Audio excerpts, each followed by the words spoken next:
시장은 다 연결돼 있기 때문에 지금 미국 경제를 이해하는 거 굉장히 중요합니다. 기준금리와 직간접적으로 연결돼 있고 시장의 유동성과도 맞닿아 있습니다. 오늘 경제 펀더멘털의 체력에 대해서 살펴보는 시간 가져볼 거고요.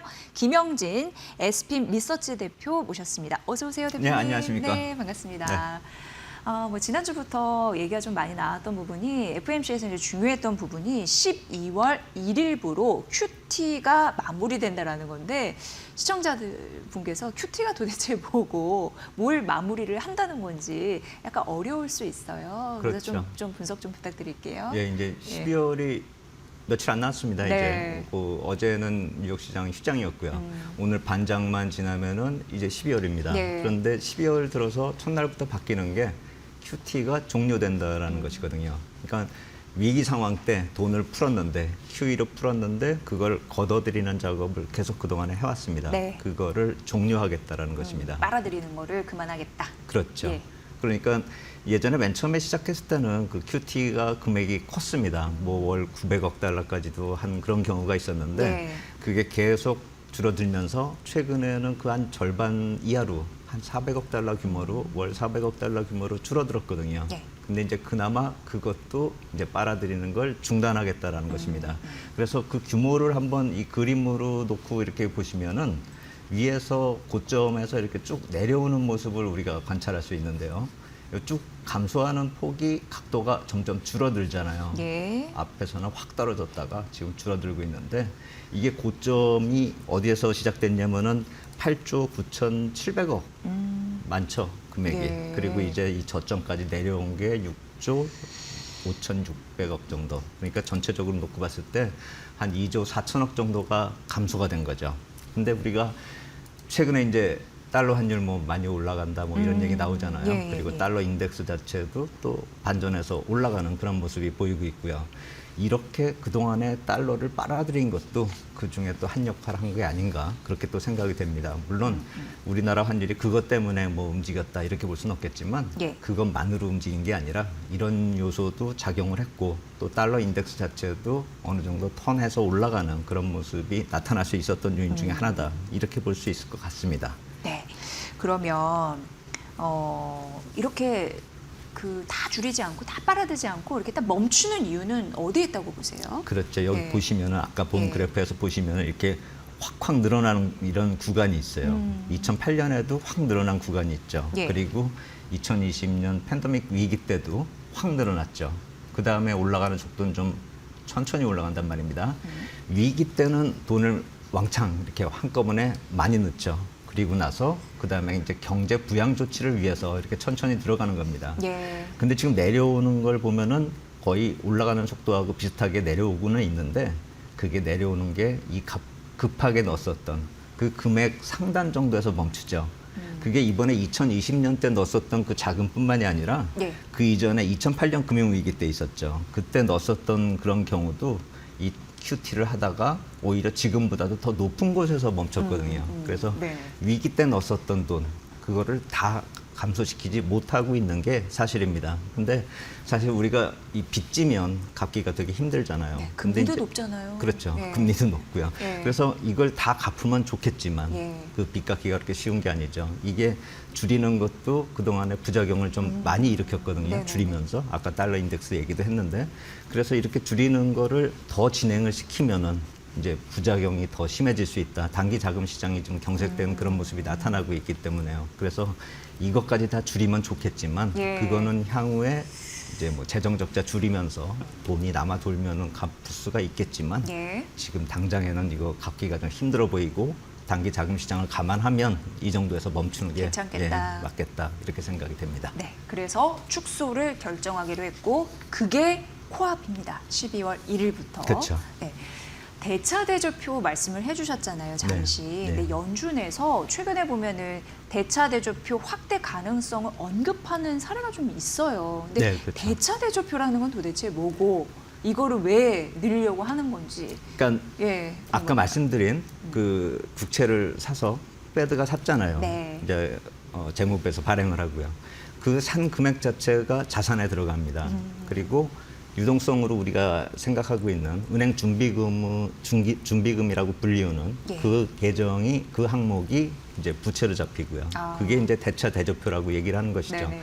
물론 다른 뭐 자본 계정도 있긴 있는데 금액이 워낙 작기 때문에 가장 큰 걸로 보면 그렇게 국채와 뭐 유동성 이렇게 볼 수가 있는 것이죠. 예. 그래서 대차 대조표라고 예. 얘기를 하는 것인데 저 감소를 시키다 보니까 아까 말씀드렸듯이 단기 유동성이 너무 좀 빡빡해졌기 때문에 그것을 저렇게 비교하면 될 것 같아요. 사람이 몸이 커지면 네. 뭐 여기 지방도 있겠지만 피도 좀 양이 많아지겠죠. 돌리는 유동성 자체도 경제가 커지면 예. GDP 규모가 점점 커지면 커질수록 커져야 되는데 이제 그것을 우리가 부채 같은 경우도 GDP 대비 얼마냐 이렇게 따질 수가 있잖아요. 근데 저런 대차 대조표 자체도 예전보다 규모가 경제가 커졌으면 유동성도 좀 더 커져야 되는데 그거를 고정된 수치로 생각을 해서 보통 아까 말씀드린 준비금 같은 경우가 3조 달러 정도가 그 이하로 내려가면 유동성이 부족하다 이렇게 느끼거든요. 근데 그건 예전 기준으로 놓고 봤을 때 그 3조 달러인데 지금은 아무래도 경제 규모가 커졌기 때문에 유동성이 더 필요하겠죠. 예. 그런데 지금은 그거보다 더 내려가 있는 상황이거든요.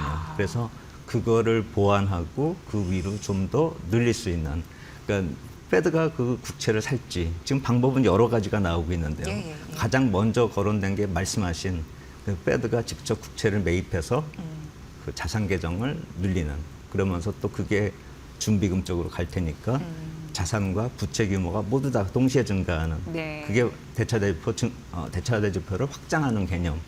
뭐 영어로 보면 뭐 밸런스 시트 익스펜션 뭐 그렇게 표현을 하고 있는데 네. 그 과정이 이제 임박했다. 이 QT 종료 이후에는 그쪽으로 갈 가능성을 계속 얘기하고 있다. 이렇게 보시면 되겠습니다. 네. 그렇다면 국제 발행이 계속 증가하면서 그 부담을 느꼈던 거 그런 부분이 좀 줄어들 수 있다? 그렇죠. 이렇게 생각할 수 있나요? 그렇죠. 예. 이제 부담이 줄어들 수 예, 있다. 예. 그렇게 볼 수가 있겠고 예. 그것을 계속 얘기를 했었던 게 파월 의장도 그것을 이제 지난 FOMC 때도 얘기를 했었는데 그 이전에 보통 의사소통을 시장하고의 소통을 하는 그런 경우가 있는데 예. 존 윌리엄스 총재, 뉴욕 페드 총재도 얘기를 했었고요. 달라스 페드의 로리 로건 총재도 같이 얘기를 했었는데 이 익스펜션 과정이 필요하지 않을까. 그러니까 아까 말씀드린 혈액의 양을 늘리자. 그런 얘기는 공론화가 이미 됐었기 때문에 예. 시장에서 그다지 새로운 호재다 이렇게 보이진 않아요. 하지만 그게 이제 QT가 마무리된 다음에 그동안의 자금 경색 현상이 마무리된다라는 점을 감안한다면은 이러한 변화 자체가 시작됐다. 그게 시장에 좋은 시그널을 줄 수가 있을 것 같고요. 네. 또 하나는 SLR 규제 완화라는 게 있습니다. 그러니까 이건 자본 대비, 은행들이 자기 자본 대비 자산을 얼마나 가질 수 있는가. 그러니까 자산 같은 경우는 위험이 있는 것도 있고 없는 것도 있고 한데 이 SLR 규제 완화를 하면은 국채 같은 경우는 위험이 적기 때문에 예, 그거는 예. 이제 그 규제에서 빼버리자. 이제 이런 얘기가 나오고 있는데 만약에 이게 시행이 된다면은요. 최근에 이제 스테판 미란 이사가 FOMC 회의 임원으로 들어갔지 않습니까? 네. 이제 스테판 미란 이사 같은 경우는 이쪽을 또 주장하고 있습니다. 대차 대조표를 확장하는데 누가 채권을 살 거냐, 누가 채권을 사는 데 있어서 패드가 살 거냐, 아니면 일반 은행이 살 거냐 예. 이렇게 놓고 봤을 때 스테판 미란 이사는 이제 SLR 규제 완화를 통해서 은행이 사자 이 얘기를 하고 있는 것이죠. 결론은 같습니다. 밸런스 시트를 좀 늘릴 수가 있는데 그 누가 국채를 사느냐가 좀 다르다 이렇게 보시면 될 것 같고 또 하나는 이 캐비넷 셋 같은 경우가 이제 다음 패드 의장이 유력한 가장 그렇죠. 유력한. 이제 이분 같은 경우는 약간 좀 이게 결이 틀립니다. QT를 계속 하자는 거예요. 그러니까 여태까지 12월 1일에 중단을 하려고 했었던 그거를 하지 말자. 대신에 금리 인하를 세게 하자. 그러니까 12월부터 지금 25bp 인하가 예상이 되고 있잖아요. 그걸 뭐 50 그리고 내년에도 많이 하자. 이렇게 하다 보면 사실 트럼프 대통령 입장에선 제일 좋아할 게 금리 인하를 당장에 많이 하는 게 좋아하겠지만 그것이 또 문제가 될 수 있는 게 케빈 헬셋 같은 경우가 만약에 패드 의장이 된다 하더라도 실제로 되는 건 내년 6월 이후란 말입니다. 네. 그래서 그 동안에 어떻게 끌고 갈까 그것이 또 중요할 텐데 그래서 이 SLR 규제 완화가 중요하게 여겨질 수 있는 게 지금 캐비넷 셋이 설사 의장이 되더라도 네. 6월 이후의 얘기이기 때문에 6월까지는 캐비넷의 의견이 반영이 안 돼도 상관이 되고. 없잖아요. 예, 그렇죠. 그때까지는 제롬 파월로. 제롬 파월 의장인데 제롬 파월 의장 같은 경우는 미란 이사하고 그렇게 의견이 크게 틀리지가 않아요. 네네네. 그러면 스테판 이사가 얘기한 것처럼 SLR 규제를 완화를 하면은 보통 한 2조 달러까지도 여유가 생길 수가 있습니다. 예. 국채를 매수할 여유가요. 그렇다면 이게 내년 1분기, 2분기, 잘하면 3분기까지 국채 발행량 증가를 누릴 수가 있어요. 한마디로 다 사줄 수 있다라는 거예요. 네네네. 그러고 나서 캐비넷이 의장이 되면은 네. 결국에 유동성도 공급하고 금리도 인하시킬 수 있는 가장 좋은 이상적인 케이스가 되는 것이죠.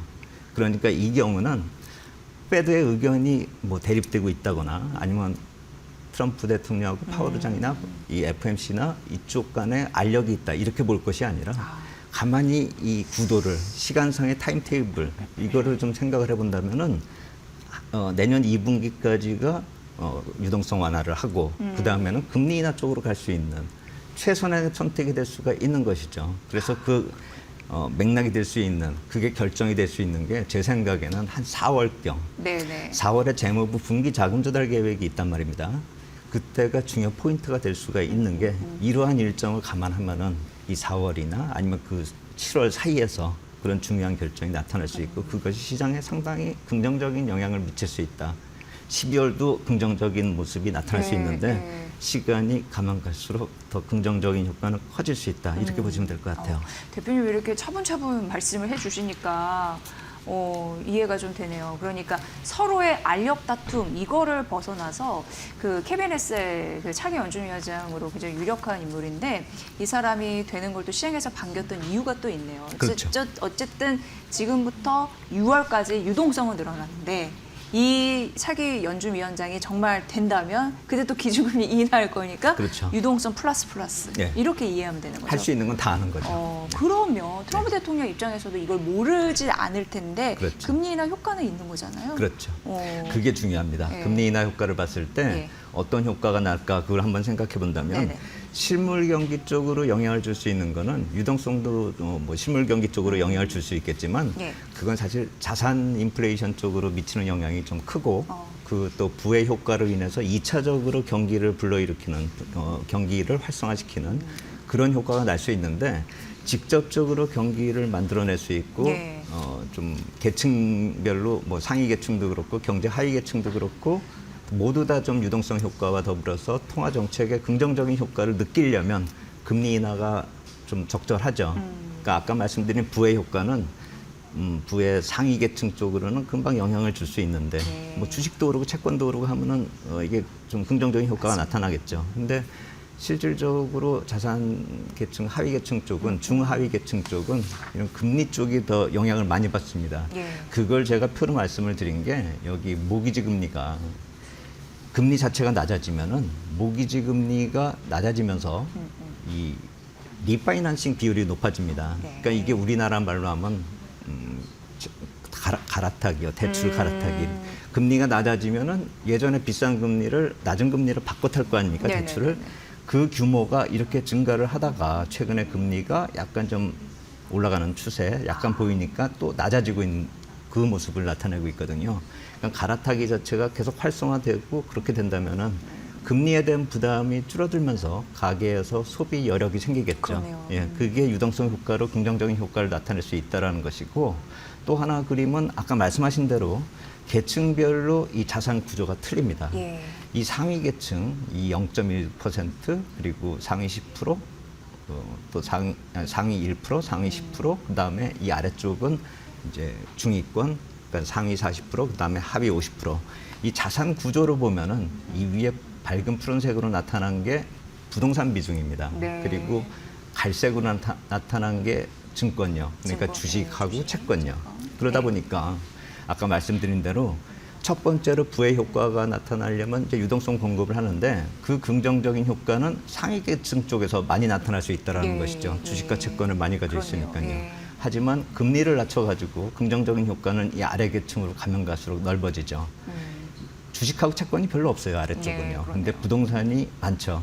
그렇기 때문에 긍정적인 효과가 유동성 효과로 인해서 상위 계층을 먼저 긍정적인 효과를 주고 그런 부의 효과가 나타난 다음에 그 다음에 나타나는 게 금리 인하로 인해 가지고 이 아래쪽 계층까지도 유동성 효과를 느낀다, 통화 정책의 효과를 느낀다 하면은 가장 이상적인 케이스가 될 테고요. 네. 그리고 이게 리드 타임이 한 3개월 정도, 6개월 정도 걸리기 때문에 네. 중간 선거를 감안했을 때는 6월 정도께 금리 인하는 것도 트럼프 대통령한테는 가장 적절한 케이스가 되지 않을까.